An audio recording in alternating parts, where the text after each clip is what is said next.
Tekumidde ku mukutu ogwa Point Media nga bulijjo nkwebaza nnyo wenna akyagenda maaso n'okusubscribinga, okulikinga, okusharinga awamu n'okutufollowinga ku mikutu gyaffe gyonna osobola okutusanga. Njaga kutegeeza omulimu gw'okola gw'amaanyi nnyo naddala gwakyatwekumiddeko okuva gye twatandikira gwe yakatwegattako omwaka guno ate naawe yabadde yakatufuna omwezi guno nja kukubiriza ogende ku YouTube teekamu Point Media UG subscribinga teekako notification bell tusobole okulaba nga tutambulira wamu mu ngeri eyo. Olunaku olwaleero lwa 6 ennaku z'omwezi 25 omwezi tuli mu gwakutaano omwezi tuli mu gutwaliriza tugubuzaako ndowooza ennaku nga 6 tubeere ate nga nagwo tugukuba oluku mu mutwe wabula bintu bingi nnyo ebigenda maaso mu kisaawe eky'ebyobufuzi.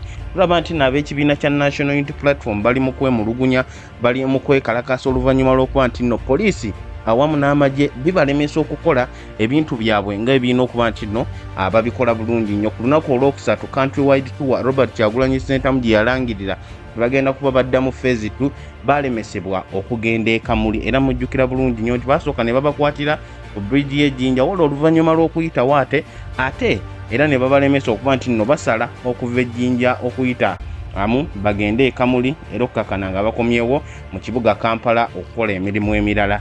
Ku lunaku olwokuna gwe babadde balina okuba nti nno bagenda e Bugweri balusazizzaamu ne babeera ku kitebe e Makerere Kavule okuddamu kuba plan awamu n'okwebuuza ebibuuzo ebingi ebibali mu mutwe lwaki poliisi ebalemesanga bo ab'ekibiina kya NUP ate nga ebibiina ebirala oba abantu abalala bonna abali mu kisaawe eky'ebyobufuzi oba mu bibinja bo bagenda mu maaso n'okukola emirimu gyabwe. Twalabyeko Dr. Kizza Besigye ku lunaku olwokusatu ennaku z'omwezi nga 22 yali mu bitundu by'e Masaka n'akuba enkuŋŋaana ze n'atambula bulungi nnyo nga tewali amutataaganyiza ate era n'omwezi oguwedde yali mu Western Region ey'ekitundu ky'eggwanga erya Uganda ng'agenda mu maaso n'okukola emirimu gye okusinziira nti n'ab'ekibiina kya FDC bali mu kutambula nga beebuuza ku bantu baabwe oba ddala kituufu bakole ekibiina ekipya okusinziira ku ebyo bye tumanyi obulungi ennyo ebibaddewo okuva omwaka oguwedde ogwa 2023. Kakati n'ate n'aba Patriotic League of Uganda abakulemberwamu General Muhoozi Kainerugaba mutabani wa Mwami Museveni nabo ku lunaku olwokuna babadde bali mu kutambula mu bitundu eby'enjawulo mu kibuga Kampala wennyini nga bakuumiddwa era nga poliisi yerina mu kubawa obukuumi tebabatataaganyiza ne bakola bulungi nnyo ebintu byabwe byonna wabula bo ng'ab'ekibiina kya NUP balemeseddwa ku buli lugezaako lwonna olubadde. Jjukira nti nno feezi eyasooka eya countrywide tour mu mwaka oguwedde ogwa 2023 era poliisi yabalemesa okuyingira naddala mu bitundu ebya Central Region. Kakati nno ku mulundi guno babadde basazeewo batambulire mu bitundu eby'ebusoga mu kusooka ate oluvannyuma bajje mu bitundu eby'emukono bagende e Masaka awamu n'ebitundu ebirala byonna era Robert Kyagulanyi Ssentamu ku lunaku olwokusatu nga bagenda okusimbula okugenda e Kamuli yavaayo n'abriefinga bannamawulire n'ategeeza bannayuganda nti bo ng'ab'ekibiina kya NUP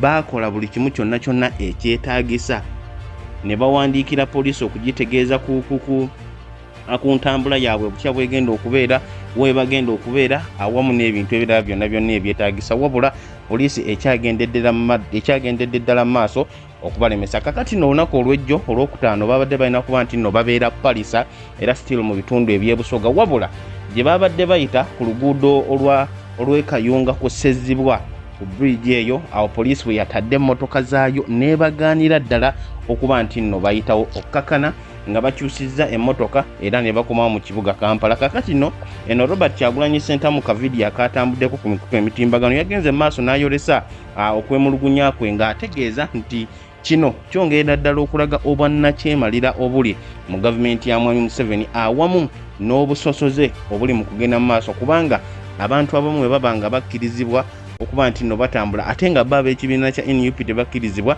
baagala kumanya lwaki poliisi bo tebakkiriza. Olw'ensonga eyo poliisi okusinziira ku leader of opposition era nga ye mukulu spokesperson w'ekibiina kya NUP omukulu Joel Ssenyonyi yavuddeyo n'apostinga ebigambo bino wammanga ng'agamba today we were blocked by police and the military at Ssezzibwa Bridge while on our way to PALLISA in regard to the new countrywide tour. The police leadership has now written inviting us for a meeting on Monday, which we shall go for and ask them to help us understand the double standards of how everyone else is doing political activities, but NUP is bad. Ssenyonyi, leader of opposition, yavuddeyo n'ategeeza nti olunaku olw'ejjo ekisookera ddala baabakwatidde ku Ssezibwa Bridge babadde bagenda okukola emirimu gyabwe egya NUP countrywide tour okukunga obuwagizi awamu n'okuddamu okuzzaamu abawagizi baabwe amaanyi nti bakyali ku mulamu oluvannyuma lw'ebyo byonna ebibadde nga bigenda maaso okubeerawo. Era n'ategeeza nti mu kutuuka ku offices bakitegeddeko era obukulembeze bwa poliisi bwabawandiikidde nga bo basaba bagende mu lukuŋŋaana ku lunaku olwa bbalaza olwa wiiki ejja, era nga Ssenyonyi agamba nti eno bagenda kugendayo bamanye era baagala okumanya lwaki poliisi abantu abalala bonna ebakkiriza ekintu ekiraga obusosoze ate nga bo ng'aba NUP tebakkiriza kuba nti nno bakola emirimu gino. Kakati nno n'ekibiina ekya National Unity Platform page yaabwe bavuddeyo okuteekayo obubaka buno wammanga era bwabadde busoma bwe buti. This morning we set out for PALLISA district as per the program of our NUP countrywide tour 2, only to be blocked from proceeding with the journey by police and the military at Ssezibwa Bridge along Kayunga Road. After an hour of being held in the swamp, we were compelled to head back to Kampala.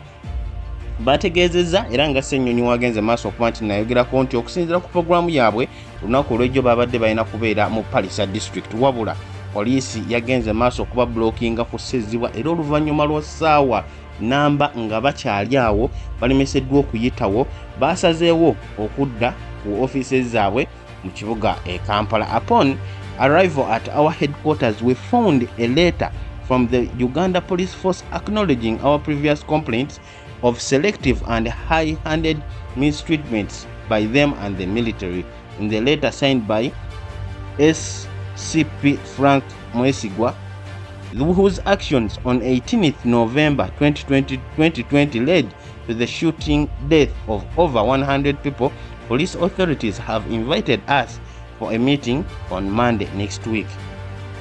Abekibiina kya NUP bagamba nti oluvannyuma lw'okukomawo okuva ku Ssezibwa bwe babakwatidde okumala essaawa nnamba nga tebabakkiriza kuyitamu kugenda mu PALLISA district, basanze ebbaluwa eyawandiikiddwa okuva mu Uganda Police Force nga eraga nti nno ddala mu butuufu okwemulugunya kwabwe baakufuna mu letters ze basobola okuba nti nno bagisindikira era nga yateekeddwako omukono omukulu amanyikiddwako nga Frank Mwesigwa, ng'ono ebikolwa bye byakola ennaku z'omwezi nga 18 mu Novemba w'omwaka gwa 2020 mu campaign trail y'ekibiina kya NUP mujja kujjukira bulungi nnyo era mu bitundu by'e Busoga e Luuka byaviirako okutta abantu abawererako ddala oba abasoba mu 100. Era NUP ne bategeeza nti ng'ebyo tubivuddeko abalina obuyinza mu poliisi babaaniriza bagende okuba nti nno babeerako ne meeting ku Monday ya wiiki ejja. In light of these developments, we have suspended the mobilization activity we had previously scheduled to take place in Tororo tomorrow, which is today. We shall resume our country-wide tour next week on Tuesday in Mukono district and then head to Masaka district on Wednesday. Abanupu bagamba nti oluvannyuma lw'ebyo okubeerawo oluvannyuma lw'okutegeerako ku miitingi eyabayitiddwamu poliisi basazeewo okusazaamu okutambula kwa country-wide tour gye babadde balina okugendamu olunaku olwaleero era nga babadde balina kubeera Tororo. Ne basalawo nti bagenda kuddamu okutambula wiiki ejja ku lunaku olwokubiri ng'era bajja kuba batandikira mu Mukono district ate oluvannyuma bagende mu Masaka district ku lunaku olwokusatu olwa wiiki ejja. Kino nno kitegeeza nti country-wide tour za NUP naddala zinene ezisoose KAMULI, Bugweri, PALLISA ne Tororo ey'olunaku olwaleero zonna ziremeseddwa era tebasobodde kuzigendako nga programu yaabwe webadde nga oba oliawo eraga era okusinziira nga ebagifulumya kulaga biki bibalina okuba nti nno bakola. Kakati nno nja kukusaba nsooke nkuba nti nno nkuyitiramu ezimu ku bbaluwa ab'ekibiina kya NUP ze bagenze maaso okuba nti nno bawandiika nga bawandiikira poliisi era nga bababanja okuba nti nno babaddamu mu kusookera ddala baali babategeeza ku biki bye bagenda maaso n'okuba nti nno bakola. ekisookera ddala mobilization tour awamu ne launch of membership registration mu district ez'enjawulo mu Uganda. Secretary General oba ssaabawandiisi w'ekibiina kya NUP ensonga eno yagiwandiikako era yateeka omukono ku bbaluwa eno, era ng'ebbaluwa eno bagiwandiika ennaku z'omwezi nga 16 mu mwezi oguno gwennyini ogwa May omwaka 2024. Bawandiika nga bagamba nti mu kusookera ddala waliwo ebbaluwa gye bawandiika ennaku z'omwezi nga 10 era nga mu bbaluwa eyo baategeezaako poliisi ku national wide membership registration egenda okugenda mu maaso. Eyo tulabye bulungi nnyo ebadde etambula nga poliisi tetataaganya era nga ababaka ab'enjawulo abawandiisa oba abantu ab'enjawulo abaweebwa omulimu bawandiisa Abannayuganda abagala okwegatta era okubeera ba members b'ekibiina kya National Unity Platform. Lubonga yawandiika ng'agamba, I now write to notify you that the party leadership will carry out a tour in various districts of Uganda, during which we shall mobilize support for the party and officially launch membership registration in those districts. Lubonga yagamba nti oluvannyuma lw'okubategeezaako mu bbaluwa ey'ennaku z'omwezi nga 10 omwezi guno ogwa May nti registration egenda kubeerawo, kakati eno ebbaluwa yagibawandiikira ng'abategeeza nti obukulembeze bw'ekibiina bugenda kuba bugenda mu country wide tour okutambula era okutalaga mu bitundu by'eggwanga ery'enjawulo, nga eyo bagenda kuba bakunga obuwagizi bwa bannakibiina kya National Unity Platform awamu ne mu butongole okulonkinga membership registration mu districts ezo. During this program, we intend to carry out public rallies, mobilization meetings, and radio talk shows. Please find herewith attached the intended program for this tour. I have also attached the proof of venue bookings for the events in the month of May, and we will send in the venues for the month of June in due course. Lubonga yawandiika ng'agamba nti mu programu eno eya country wide tour bagenda kukoleramu ebintu bino wammanga. Bagenda kuba enkuŋŋaana gaggadde ez'okulaba Bannayuganda, okukunga mu miitingi awamu n'okugenda ku marediyo ag'enjawulo okuba nti nno babaako bye boogererako. Era n'olw'ensonga eyo n'asaba poliisi nti ajja kusangako programu ey'ebyo ebigenda okubeera mu ttuwa, n'ateekako ekiwandiiko ate era n'ateekako n'obukakafu nti mu bifo bibateeseteese okugendamu okubiramu enkuŋŋaana, okwogera ku talk shows awamu n'okumobilizinga abantu, okukunga abantu nabyo kwebiri, era nga biraga bulungi nnyo nti mu mwezi ogwa May ebifo ebyo baamala dda okubibuukinga, era n'amutegeeza n'omutegeeza nti n'ebifo ebirala eby'omwezi ogwa June nabyo ajja kuba amuweereza obukakafu bulaga nti nno baamala dda okubibuukinga. Your cooperation in this matter will be highly appreciated. David Lewis, Secretary General. Eyo ebbaluwa eyasooka ab'ekibiina kya NUP gye baasindikira poliisi. Era ku nsonga eno eya country wide tour neeraga nti nno ebbaluwa yafunibwa ng'ennaku z'omwezi 17 omwezi ogwokutaano guno gwennyini gwe tulimu era gwe tugenda okukuba emabega. Kakati nno ebbaluwa ey'okubiri gye baawandiika eno yo baagiwandiika era ne bagezaako okugitwala ku headquarters za poliisi ennaku z'omwezi ku lunaku olwokusatu olwa wiiki eno gye tuli mu kkuba emabega, oluvannyuma lw'okuba nti nno baagiwandiika ku lunaku ennaku z'omwezi nga 23 ku lunaku olwokuna. Era Secretary General David Lewis Rubongoya awamu ne leader of opposition Joel Senyonyi ne bagezaako okugitwalayo ku police headquarters eNagulu nga bali mu kwemulugunya lwaki poliisi yabalemesezza okutambula okutuuka mu bitundu eby'eKAMULI, nga ate baamala bulungi nnyo gibategeeza ku programu yaabwe ne babawa obujulizi obulaga we bagenda okubeera, biki bye bagenda okukola era mu budde ki bwe bagenda okubikoleramu. Wabula mujja kujjukira nti no Robert Kyagulanyi Ssentamu yatugamba nti poliisi teyavaayo kubaddamu era bo ne basalawo bagende maaso n'okukola ebyo bye bakola. Kakati n'era ebbaluwa eno naye ewandiikibwa ssaabawandiisi w'ekibiina kya NUP Lewis Rubongoya era ng'agiwandiikira Inspector General of Police. Ebbaluwa egamba protest against brutality meted out on us by the police and military on Wednesday 22nd May 2024 and the illegal obstruction of our activities. Bawandikira poliisi nga bagitegeeza nti bali mu kwekalakaasa olw'obubi engeri gye baakwatibwamu poliisi okubakyankalanya emirimu gyabwe ku lunaku olwokusatu ate n'obumenyi bw'amateeka obwagenda maaso nga babakugira okukola ebyo bye balina okuba nti nno bakola. Reference is made to hours dated 10th May 2020 in which we notified you of the national membership registration exercise. Reference is further made to hours dated 16th May gye tusoose okuba nti nno tukusomeramu in which we notified you of our intended public rallies, mobilization meetings and radio talk shows in different districts of Uganda. On Wednesday 22nd May 2024 we set off to KAMULI district for our first event. Whereas our team was very peaceful and law-abiding, a combined force of the police and military responded to us with so much violence and brutality.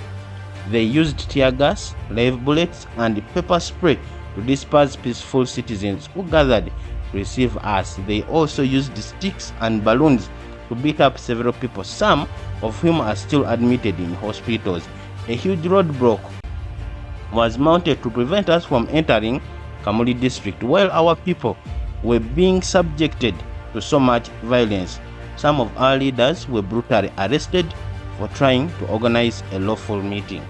Lubongo yawandiika ng'agamba nti ennaku z'omwezi nga 22 ku lunaku olwokusatu wiiki eno gye tuli mu kkuba emabega baali bagenze e KAMULI okukola nga bwe baategeezaako poliisi mu bbaluwa yaabwe eya nnaku z'omwezi nga 16, wabula poliisi yabalemesa okuba nti nno bakola ebintu ebyo byonna. Bakozesa batuuni, bakozesa emiggo ne bakuba abawagizi, abamu ku bakulembeze b'ekibiina kya NUP ne bakwatibwa era nga bwe twalabyeko Lubongo yakennyini ng'ateeka ku mikutu gy'emitimbagano, ate nabo bennyini ne balemesebwa okuba nti nno bayitamu okuyingira KAMULI district. Kyokka ng'ate baabategeezaako era nga bye bakola biri mu mateeka. Lubongo yagamba nti beewunya lwaki poliisi awamu n'amagye bagenda mu maaso okukola ebintu bino byonna kyokka ng'ate abantu abaali bagenze mu maaso n'okurisiivinga n'okwaniriza abakulembeze ba NUP, omukulembeze w'ekibiina Robert Kyagulanyi Ssentamu bajja mu ngeri ey'eddembe era nga tebalina kikyamu kyonna kye bakola. Yagenze mu maaso n'ategeeza, this is to strongly protest against these violent and unlawful actions by the police and military against peaceful citizens who were trying to exercise their freedom of assembly guaranteed under Article 29 of the Constitution.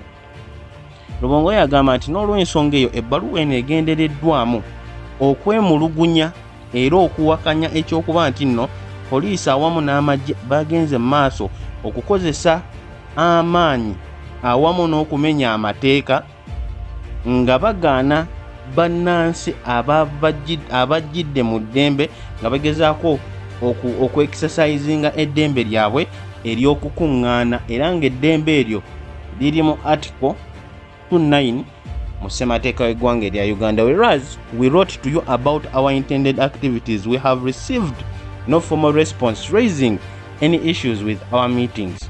We have, however, had media reports wherein Mr. Fred Enanga claimed that we had not notified you about our activities, which was false. He also claimed that there is a standing ban on NUP activities without substantiating the reasons, extent, and legality of the claimed ban. It would be illegal and partisan for the police to issue a blank ban on the activities of the national various political actors. It would be illegal and partisan for the police to issue a blank ban on the activities of the National Unity Platform while other political actors go on with their mobilization activities.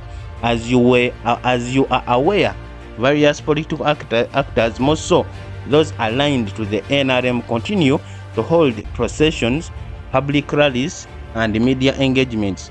Why is NUP specifically targeted and being restricted for mobilizing and organizing? Lubongoya yagenze maaso ng'agamba nti newankubadde twabawandiikira nga tubategeeza ku biki bye tugenda okukola, tetwafuna kuddibwamu konna kuva eri poliisi ng'etutegeeza ku ki kyerina oba erina issues zonna ku nteekateeka zaffe. Wabula Lubongoya n'awandiika ng'agamba nti baawulirako ku media reports nga Fred Enanga agamba nti abanuupu baali tebategeezezzaako ku poliisi biki bye bagenda kukola, ekintu ekyali ekikyamu, era n'agenda mu maaso n'okugamba nti abanuupu balina okugwanibwa, baatebukebwako natti okukola ekintu kyonna. Wabula Enanga teyawa teeka mwe yali ayitira, teyawa nsonga yonna, era ne bategeeza nti kino kimenya amateeka ate nga kiraga obusosoze okuba nti nno poliisi evaayo okwekubira oludda ku bibiina ebimu, naddala nga waliwo abo bannabyabufuzi abalala abali mu kutambula nga bakola emirimu gyabwe emirala. We therefore request that you prevail over the police and other security agencies not to interfere with the rest of our program as communicated to you in the referenced letters.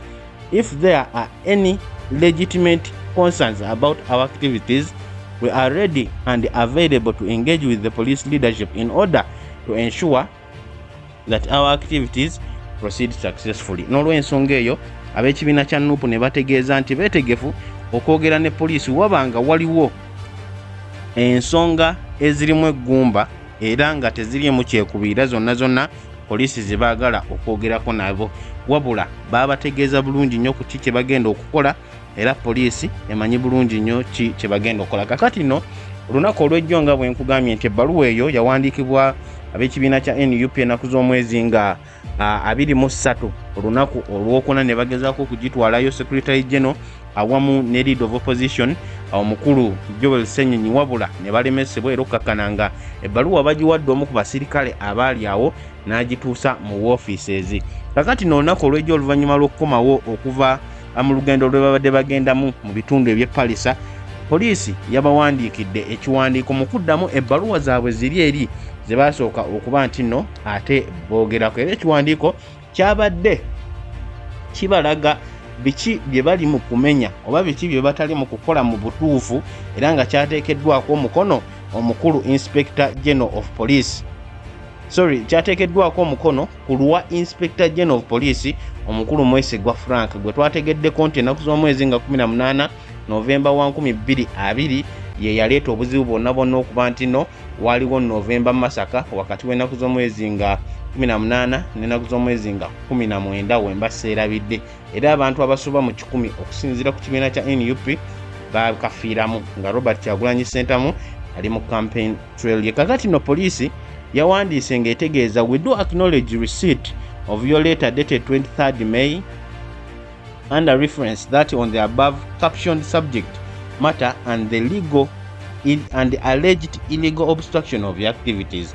Poliisi yagambye nti okusookera ddala bakkiriza nti ebbaluwa za NUP naddala eyawandiikibwa ennaku z'omwezi nga 23 ku lunaku olwokusatu baagifuna kusinziirira mu kwemulugunya kwabwe, bagamba nti poliisi eri mu kudataaganya emirimu gyabwe, ebintu byabwe mu bumenyi bw'amateeka. Ekikubiri bagamba nti in the letter dated 20th March under reference that it was guided that before your planned activities could proceed, you were required to comply with the following guidelines in advance. Poliisi egamba nti ebbaluwa yawandiikibwa ennaku z'omwezi nga 2 omwezi ogwokusatu ogwa March omwaka 2024 ekibiina kya NUP nga tebannaba kukola bintu byonna bye baateeseteese kukola, okukunga, okukola rallies, okukola enkuŋŋaana wamu n'ebirala byonna bye ogenda ku talk shows, balina okugoberera ebintu bino wammanga. Avail to the Inspector General of Police the comprehensive program and schedule of the intended activities detailing location, dates and time for each activity with the numbers of expected participants and any other information essential for security planning. Nti balina okuwandiikira era bawe Inspector General of Police programu mu bujjuvu bwayo era nga eraga bulungi nnyo buli kimu kyonna okuli ekifo mwe bagenda okubeera, ennaku ze bagenda okubeeramu, obudde mwe bagenda okukolera buli kintu kyonna, ate era baweeyo n'ennamba y'abantu gye basuubira okuba nti nno egenda kwenyigira mu ebyo bye bagenda okukola, okugezaako okulaba nti poliisi eteekawo ebyokwerinda ebimala. Ekirala, proof of permission from owners of venues to be used. Balina okuleeta obukakafu nti bannannyini bifo mwe bagenda okukolera measures for public safety and health in place at each of the venues for meetings. Okulaga nti nno waliwo enteekateeka okufa ku byobulamu bw'abantu awamu ne safety yaabwe mu bifo byonna mwe bagenda okukolera enkuŋŋaana. Liaise with the territorial police commanders, RPCs and DPCs and district security committees and harmonize security arrangements for each of the activities to ensure that all aspects of public order, peace and tranquility are observed. Aba NUP babasaba okuba nti nno bawaayo obukakafu obulaga nti nno enkolagana yaabwe wamu ne poliisi ey'ebitundu mwe bagenda okuba nti nno bakuŋŋaanira nayo erabika bulungi nnyo. It was further guided that during these activities you should not hold open rallies, no processions to and from the venues, and no demonstrations as well, but rather all activities or meetings should be restricted to town halls and other such appropriately enclosed areas. Kineno omukulembeze w'ekibiina kya NUP Robert Kyagulanyi Ssentamu kyeyabadde yeemulugunyaako olunaku olw'ejjo oluvannyuma lw'okukomawo ku kitebe e Makerere Kavule, kubanga poliisi mu bbaluwa yaabwe yabawandiikidde nti ekintu ekirala kye balina okugoberera, balina okufuba okulaba nti tebabeera mu open rallies, ekitegeeza nti enkuŋŋaana zaabwe tezirina kubeera mu bifo bitangaavu ng'ebisaawe, wabula balina kubeera mu town halls. Ate tebalina kubeera n'abantu bonna babagoberera nga bagenda mu bifo mwe bagenda okukolera enkuŋŋaana. Tulaba nti n'abantu babadde nga bagoberera Robert Kyagulanyi Ssentamu awamu ne ttiimu ye mu makubo awamu naye nga bavaayo okuddayo mu kibuga yonna gye basinziira. Era poliisi egamba nti ekyo kimenya amateeka era tebalina kukikola. Ate enkuŋŋaana zaabwe balina kuziteeka mu kifo awali enclosed, mu kifo awazibe era nga basobola bulungi nnyo kuba nti nno bafugibwamu. Poliisi era etegeeza nti mu bbaluwa y'emu gye baawandiika, you were reminded about our periodic reviews of the conduct of each of the activities in line with these set guidelines to monitor compliance depending on the prevailing situation. This is therefore to inform you that ne babasomera amateeka awo era okkakananga omukulu Mwesigwa Frank ataddeko omukono ku bbaluwa eyo ebyabadde bigenda mu maaso. Kakati no eyo y'ebbaluwa mu bufunze nga bwe nsobodde okuba nti nno ngiyitaayitamu bbaluwa in fact mu bufunze nga bwe nsobodde okuba nti nno nziyitaayitamu ab'ekibiina kya NUP ze baawandiika, ate era ne poliisi gye yagenze maaso okuba nti nno ewandiika ng'ebategeeza nti abakulu bano bali mu kumenya mateeka era tebali mu kugoberera biragiro byabaweebwa poliisi nga bateekateeka okukola enkuŋŋaana zaabwe zino. Wabula katulinde tulabe oba ddala kituufu abakulu bano aba National Unity Platform banagenda ku kitebe kya poliisi ekikulu enaggulu ogezaako okulaba nti ate bazuula biki bye bakoze mu bukyamu era biki bye bayinza okutereezaamu. N'omukulembeze w'ekibiina kya NUP Robert Kyagulanyi Ssentamu olunaku erejjo naye era yavuddeyo n'apostinga ng'agamba, in the face of grave danger and intimidation, it is the love and solidarity of our people that keep us going. On our return to Kampala, we were overwhelmed by the people who braved tear gas to wave at us and gave us words of encouragement. We shall overcome. Kyagulanyi agamba nti mu katyabaga awamu n'okutiisibwatiisibwa, omukwano gw'abantu awamu n'obumu bw'abantu bwe busigaza nga bubazaamu amaanyi okutambula nga bba abakulembeze. Era n'ategeeza nti mu kuddayo e Kampala oluvannyuma lw'okulemesebwa okugenda e PALLISA baalabye omukwano omungi ennyo okuva mu bantu abasobodde okugumira ttiya gaasi yenna okufuba okulaba nti babawuubirako awamu n'okubawa ebigambo ebibazaamu amaanyi, era n'ategeeza nti bajja kuba basomoka embeera eno yonna yonna babeere nga bagivaamu. Oyo yabadde omukulembeze w'ekibiina kya NUP ng'agenda maaso n'okuba nti nayogera ku biki bye basanze mu kkubo olunaku egyo nga bakumonga ebifaananyi bye mubiraba. Poliisi yabasazeeko bubi nnyo ne balemesa okutambula, ate mu kukomawo e Kampala nga balemesezza okuyitamu okugenda e PALLISA era ne babakubamu tear gas. Ekintu Robert Kyagulanyi Ssentamu kyagamba nti bino byonna byonna bajja sobola okubiyitamu okusinziira ku ekyo kye balabyeko era okusinziira ku buvumu awamu n'obutatiisibwatiisibwa bw'abawagizi b'enkyukakyuka. Kankwagalize olunaku olulungi naye ng'embeera ya NUP bwetyo bwetambula. Tewerabira ku subscribinga, ku likinga, ku sharinga, ku commentinga, tugezeeko okulaba nti tutambulira wamu nga bulijjo. Mbeere bulungi era mweraba.